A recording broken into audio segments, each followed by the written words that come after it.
look at those sexy solar panels. If you want to learn how we did it, keep watching.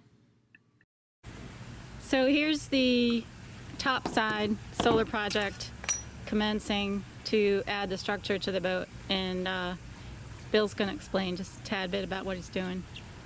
So the desire was to cantilever the panels out off the aft of the boat, and so we have a C-channel, aluminum C-channel, and two fastening points. One of them on the existing column that's holding the coach roof here, which would be this will actually have a downward force on it. And then the back end here is a new hole through the coach roof and when the panels are on here, there'll actually be a lifting force of maybe 100 or 200 pounds on that connection. So it should be pretty moderate. And so the trick with this structure is to make it strong enough without over-engineering it to the point that it's massive and heavy. So we hope we struck the right balance here. We never over-engineer anything, Bill, do we? Maybe just a little bit. And of course we filled all the holes with epoxy and making sure we don't have any water getting into the balsa core. So presently we're drilling holes through the coach roof where we had previously drilled those same holes and epoxied them. And that was to prevent the water intrusion into the balsa core. So now we're drilling through the epoxy. And this is where the new solar panel and the antenna wiring will come through the deck, and that will route into the boat and to the solar controllers. All the existing wires that you see here right now are the existing flexible solar control panels that were already on the boat. We did take the opportunity to mount 3 antennas on the solar panel structure. The GPS, the AIS, and the HD TV antennas will mount there at the end of the project. Here we are putting up the brackets, the superstructure for the solar panels. Bill Chin is in charge of this whole operation here. The beauty of this is that we use the large through bolts there that actually hold up the main stanchion under the deck going down to the cockpit floor. So that's one less hole that we had to drill. Bought a bigger bolt for that, and that worked out just great. Of course, we did drill a hole here aft to go through the deck, and we cantilevered that out to where we'll mount brackets and the solar panels will go into. So that's a nice convenient way to do that. Now mounting the all the antenna wires and the solar panel cables, and of course all those holes were previously drilled and epoxied, and then they'll have the cable clams that'll go on there as well. So in that process right now. It's looking good. Looking good. Okay, so now we're potting the cables. These are the solar cables. Did the same thing with the antenna cables as well. So obviously we have these, what do you call those, Bill? Cable clams. Cable Clams. They're going on the top deck. The big deal is prevent water from getting under this deck and then down between the fiberglass on the bottom of the deck plate. So once you get water in there or in the balsa, you've got a lot of trouble. So put the butyl tape on the bottom of that, and then that'll seat down on the deck, right? And then we'll screw that in, and then of course you have the rubber seal for the cable that's up here in the top, and that of course will be what'll keep the water from going down inside the cable. But then we'll also put that butyl tape in around this area to make sure we prevent any other traffic area for it to go in. Top piece goes down. At the end of the day, here's what they look like, right?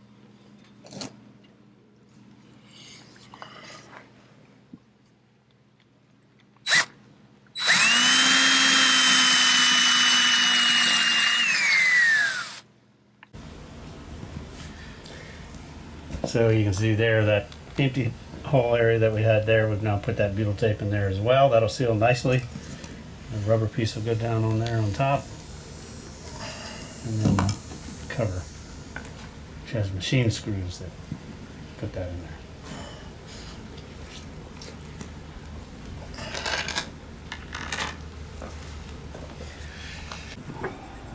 Okay, we're getting the crossbars mounted up here. You can see that we already mounted some angle iron right in the exact position to be able to mount the panels on. And we got 2 panels beginning to go up there. So we're putting those on the aft crossbar, bolt them down, then we're going to slide that crossbar out. And then we'll be able to mount the second crossbar there. Panel 1 and 2. Let's see Bill's OSHA approved method of getting to the back of the boat here. Yeah. Let's hope the ocean man doesn't come by or the tide changes, right? Right, Bill? Yeah, or a big sport fisherman come rolling by and roll about a 3-foot wave into here. Yeah, we don't need a wake right now, do we? Yeah, this is the mounting of the panel on the crossbar. Of course, we're not mounted the crossbar to the cantilever beams yet. We want to get these centered, mounted on here, and then we'll drill holes for that. So Bill's finishing up getting these first 2 center panels mounted. And then of course they'll slide forward, clear the sheets, and then once we get them all on there, we'll handle the crossbar. I should have used a bigger cantilever beam, because there's barely room to get my hand up Oh yeah. underneath this crossbar. Good thing I'm not a bigger man. You're probably skinnier than I am. You might need to be on this end.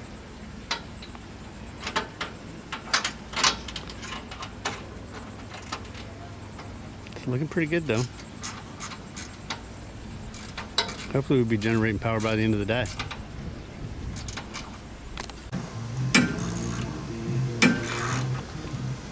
The outside crossbar getting bolted in. As you can see, we're rather precariously mounted here with the ladder on the dock. And every now and then a wake goes by. I think we're getting ready to get one in here now. Which leaves Bill probably about 8 inches. All right, but we got 2 more holes back there, eh?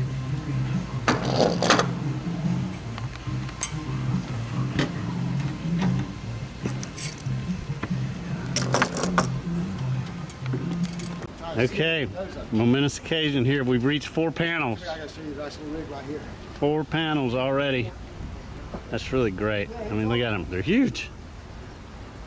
So we've got all but 1 or 2 bolts bolted into it. The ladder trick worked on the edge of the dock. Put that down. But those are 4 substantial panels. A lot of space underneath them, probably more than we needed, but we tilted them a bit. The recommendation from the manufacturers, don't lay them completely flat, and while they look flat, they are tilted a bit. And that's so that, you know, you don't have a whole lot of standing puddling water, that sort of thing. But looks really good. Looks really good. Got some deck work to do underneath. We obviously have the wiring still left to do, the antennas still have to do, but moving rapidly along here. The Victon controllers are already mounted down below in the boat. They're already wired. So these wires that we have here on deck will get wired up to the panels, and then we'll be producing power. Looks great. So there's the existing flexible solar panel wiring that was already in the boat, and that's going to stay there.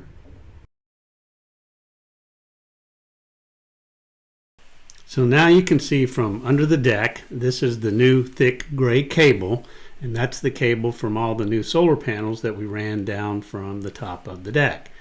They run from here through the top of the deck down to the Victron solar controllers. So routing these through the roof deck and down to the controllers in the port companionway. Bill had drawn out the entire project on AutoCAD software, so we were able to prefabricate most of the pieces in a shop to help expedite the project once we got to the boat. This really helped a lot because we were able to use a drill press for all of the holes that we drilled through the components for it, pre-cut all of the C-channel for the aluminum, so that really helped expedite the project once we got onto the boat. So there was a question of whether we use stainless steel or aluminum for the whole project, and that was for the mounting of the solar panels. We chose aluminum mostly because of the structural integrity that it held for us. Because we chose 4 points of contact on the deck and we cantilevered the panels aft to clear the main sheet tackle, we chose the aluminum. We felt like it'd be much more rigid than the stainless steel tubing would be. It may have been overkill, but it's very, very rigid. I've seen stainless steel tubing flex to the point of cracking the panels on some other boats.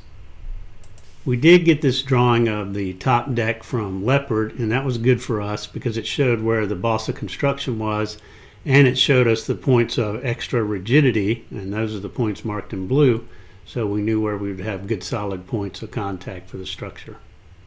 We hope you enjoyed watching our solar panel project. If you have any comments, let us know.